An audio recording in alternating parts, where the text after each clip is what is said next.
पहिला रतिया के कहिए बतिया के ससुरा के कहना छौड़ी हाल समाचार गे हो पहिला रतिया के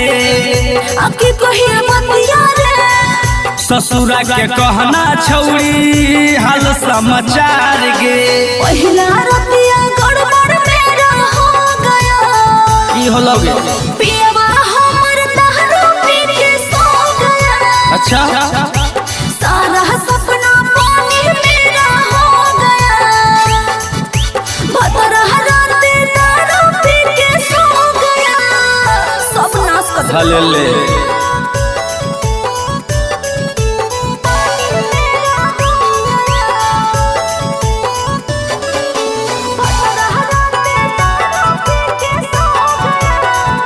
मिक्स बाय पी बिहारी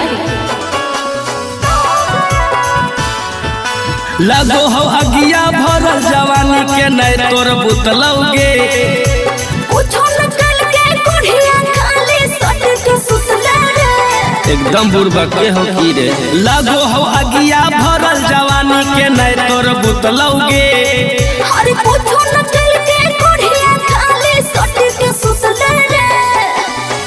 कैसे नहीं भरलौ मनवा बुड़बक है हमर सजनवा सदिया कैला का हो लौ बेकार गे पहिला रतिया गड़बड़ मेरा हो गया पियवा हमर दारू पी के सो गया सारा सपना पानी मेरा हो गया भतरा राते दारू पी के सो गया अरे अब तोरे तर रहबो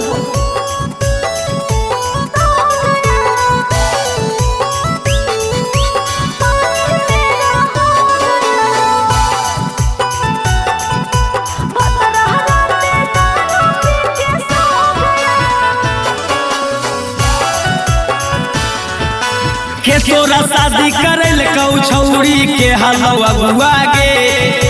जान पूछ चेहरी जा फसल कर बने के लगवा रे